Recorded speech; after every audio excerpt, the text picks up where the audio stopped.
सबसे ज़्यादा पाप किए हुए है, उससे न कहो भाई सत्संग क्या चीज़ है, तो क्या बहुत अच्छी चीज़ है, लेकिन वो आएगा कभी नहीं बैठेगा। लेकिन ये जरूर जानता है कि सत्संग अच्छी चीज़ है, जानता है ना।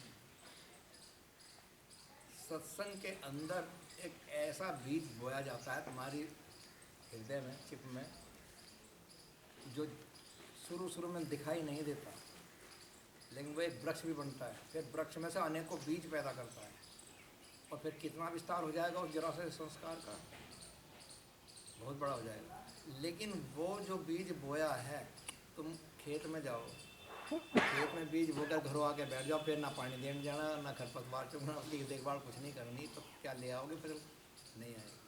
तो वो जो बीज बोया उसे पकाने के लिए बार बार सत्संग में आना पड़ेगा कि वो बीज चलता रहे, और जिससे अच्छी खाद मिलती रहे तो पेड़ भी अच्छा जमेगा। और जो सत्संग जो है, फिर जो संग, बीज का जो संग है वो सत्य में बदल जाएगा। असल यानी जीव अपने असल रूप में लाने वाला ये सत्संग ही है। जीव को अपने असल रूप में लाने के लिए, यानी मूल रूप में लाने के लिए क्या चीज़ दी है भगवान ने? सत्संग। सत्संग के बगैर कोई भी अपनी वापसी नहीं कर सकता। जो जिस जून में पड़ा है उससे और गिरता चला जाएगा, गिरता चला जाएगा। और जहाँ उसे सत्संग मिल गया वहीं से एक बीज अंदर चला गया, है ना। जिस तरह से दूध के अंदर एक जरा सी खटाई की बूंद डाल दी जाए तमाम दूध बिगड़ जाता है ना। इसी तरह से महान पापों के अंदर भी, पापों के भंडारों के अंदर भी सत्संग का एक जरा सा कण डाल दो तो वे सारे सारे धुलते चले जाएंगे कि नहीं जाएंगे। तो सत्संग बहुत ज़रूरी है। लेकिन सत्संग कहाँ? यहाँ संसार के अंदर लोभ मोह ऐसा फंसा हुआ है, ऐसा फंसा हुआ है कि इसमें अच्छे अच्छे शास्त्री, अच्छे अच्छे विद्वान, अच्छे अच्छे ऋषि और मुनि भी परम पद को प्राप्त होकर के भी वहीं जमीन में आ गए, क्योंकि फिर उनका सत्संग छूट गया। सत्संग से ही शुरुआत हुई थी, सत्संग से ही परम पद को पाया, और सत्संग के बिना वापसी हो जाती है ना। तो इसलिए ये तो अंत तक भी होगा। राजा दरबार में राजा दशरथ के भी 10 बजे तक 1-1.5 घंटा सत्संग चला करता था, जब जाकर राजा अपने राज दरबार में बैठता था, पहले सत्संग हुआ करता था। यही पद्धति फिर राम ने भी अपनाई। ऋषि मुनि आया करते थे, वो पहले बैठ जाते थे वहाँ और 1 घंटा सत्संग दिया करते थे। और वही जो सत्संग रोज हुए उसी से एक पुस्तक लिखी जा रही थी जिसका नाम था योग वशिष्ठांग। योग वशिष्ठांग उन सत्संगों का एक समूह है जो रोज उनके राम के राज दरबार में या राजा दशरथ के दरबार में हुआ करते थे ना, तो वो उन्होंने लिखी है। हर आदमी केवल जो गुरु के ही भरोसे पे ये बैठा हुआ कि मेरा तो गुरु ही सब करेंगे, सब बेड़ा पार हो जाएगा, ऐसा बिल्कुल नहीं है। ऐसा नहीं है।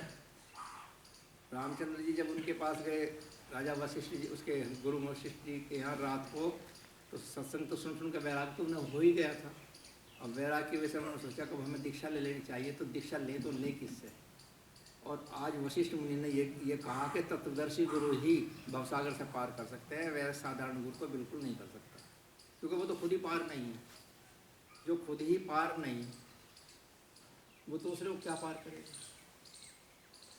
रात आधी रात चांदनी छिटक रही थी, जाके पहुँचे और उन्होंने कहा, दरबार में दस्तक दी, मतलब दरवाजे में अंदर से आवाज़ आई, कौन है? राम ने कहा, गुरुदेव यही पूछने आया हूँ कि मैं कौन हूँ।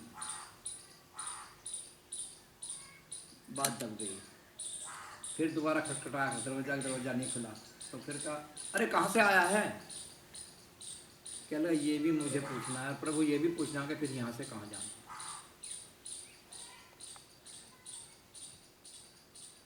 तो वो अरुंधति उनकी पत्नी थी वशिष्ठ जी की, उसने कहा ये तो राजा दशरथ के पुत्र राम हैं। कि जानता हूँ वही है। अब दरवाज़ा खोलो। और वो दरवाज़ा खोला, और दरवाज़ा खोल तो साथ ही भैया उन्होंने उनके चरण छुए और बैठ के सो गए। सवेरे सवेरे से उठे तो उठने के सत्संग में उन्होंने कहा, गुरुदेव मुझे आपने जो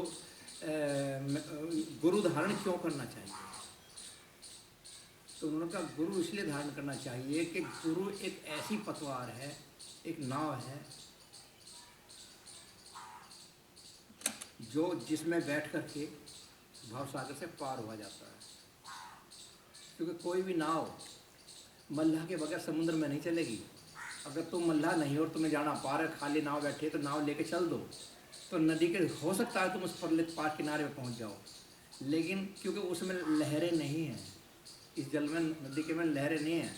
शोर की कल कल झरझर की आवाज़ जरूर सुनेगी, लेकिन लहरें नहीं उठती हैं। और गुरु भवसागर पार करता है जिसमें लहरें भी उठती हैं, और वो लहरें एक उठती है दूसरी दबती है, एक उठती है दूसरी दबती है, वो बराबर चलती रहती है लहरें उसमें।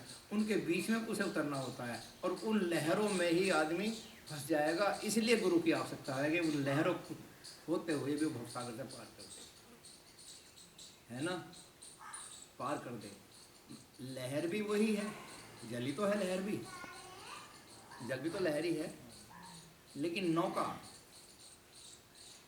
तो नहीं डबोती, नौका को नहीं डबोती वो, क्योंकि वो सदगुरु की नाव। तो जल उसे कहता निकाल के ले जा, और गुरु यंत्र की पर उतर जाए, 10 सवारियों की जगह 20 भर दे तो फिर तो डूबेगी। तो उतने ही ले जाने हैं उसे भी कि जिससे नाव पार हो जाए, दोबारा फिर ले आएगा नाव को, तो फिर बैठ लेना। तो ये सारा संसार चलता है। ऋषियों में, मुनियों ने, एक समय यहाँ ऐसा हुआ बनारस के अंदर, जैसा कलयुग अब है, उस वक्त भी पांडवों के राज में भी कलयुग का पहरा लगा था, क्योंकि उसी वक्त आया भी था कलयुग। उसने आत्मसादी बड़ा उत्पात मचाया था, कलयुग ने बड़ा उत्पात मचाया था, यहाँ तक कि महाभारत करा दी। कलयुग ने तो कराई थी, महाभारत हो गई शुरू, मरने लगे लोग बाग उसमें, जने कितने का नरसंहार हुआ। जब नरसंहार हुआ तो वो युद्ध तो खत्म हो गया, राजा युधिष्ठिर को राज भी मिल गया। तो श्री कृष्ण जी एक खुशी का जश्न मनाया जा, जिसमें ताज बांधा जा, उसमें शामिल हुए थे, और सब तैयारियां हो करके राज तिलक हो गया। अब वो उन्हीं के कमरे में सो गए श्री कृष्ण भगवान, राजा युधिष्ठिर के। अब जब कमरे में सो गए तो क्या हुआ, रात को बड़े चौंक के उठे, एकदम सारे ये क्या हो गया। श्री कृष्ण जी ने कहा भैया क्या हो गया, उनका हुआ का कृष्ण, दुर्योधन और बड़े बड़े भीम जैसे बली, वो भीष्म जैसे बली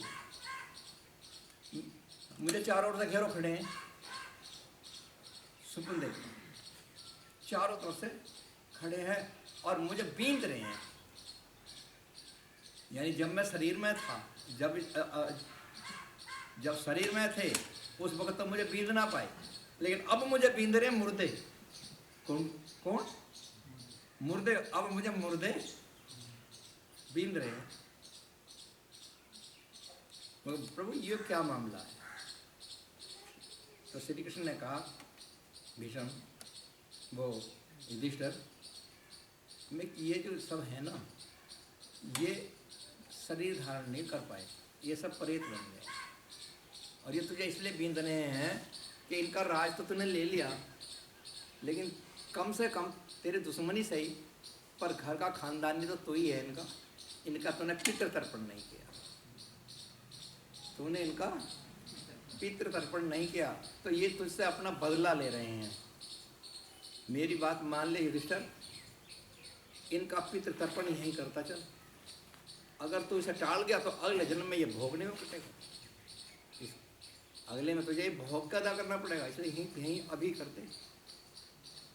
कैसे करूं, अब ऐसा होगा कि कितनी फौज थी, कि 18 क्षोणी दल था, तो ऐसे ही बड़ी तर्पण करनी पड़ेगी। दुनिया भरे के ऋषियों को, मुनियों को, जो जहाँ भी है, जहाँ तक तेरा राज्य साम्राज्य पता चले, सब पे खबर कर दे कि युधिष्ठिर जी के यहाँ 41 दिन के लिए यज्ञ चलेगी, हवन चलेगी, और उसमें सभी ऋषि मुनि भोजन करें। तो किसके लिए, उद्धार के लिए उन दुश्मनों को जिन्हों को मारा, चूँकि वे कुटुंब तो उन्हीं का ही था ना। अब तर्पण कौन करे जब कोई नहीं बचा। तो यज्ञ शुरू हो गई, ऋषि मुनियों को सब पर खबर पहुंच गई, सब आके वहाँ रहने लगे। तो श्री कृष्ण जी कहने लगे महाराज हमें यूँ बताओ यज्ञ करते करते 10-12 दिन हो गए, क्या तर्पण हुआ या नहीं अभी? युधिष्ठिर जी बोले, लोग होगा कहाँ, जिस दिन होगा उस दिन 3 बार घंटा बजेगा, उस दिन 3 बार घंटा बजेगा मंदिर में, जो टकरा ऊपर टन टन टन। अभी तो बजा ही नहीं। जब नहीं बजा तो भाई अब क्या होगा? लोग होता क्या, इस वक्त कलयुग अपनी महादशा में है, जो पूर्ण रूप से व्यापक फैल रहा, घर घर में, घट घट में, ऋषि मुनि साधु संत जो बड़ों में, उनकी तो मैं कहता नहीं, लेकिन सब के सब प्रजा इस पर काम क्रोध मद लोभ मोह में फंसी हुई है, विकारों में फंसी हुई है, एक दूसरे के घात पर लगी हुई है, धर्म का नाम और निशान नहीं रहा है। तो ऐसी स्थिति को देख करके अकाल पुरुष परमेश्वर का आदेश हुआ हम दो को, एक तो मैं और एक सुदर्शन, जो स्वपच नाम का भंगी था। भंग स्वपच तो उसकी जाति थी, भंगी को कहते हैं। सुदर्शन नाम का स्वपच जो है, एक वो दो हम सचखंड से आए हुए हैं। उनका अच्छा, चाहे यहाँ 1000 महात्मा भोजन कर जाइए रोजाना, पर घंटा नहीं बजेगा। मत क्यों, अब घंटा बजेगा 1000 ना जिमा, एक उसको जिमा दे जो सचखंड से आया।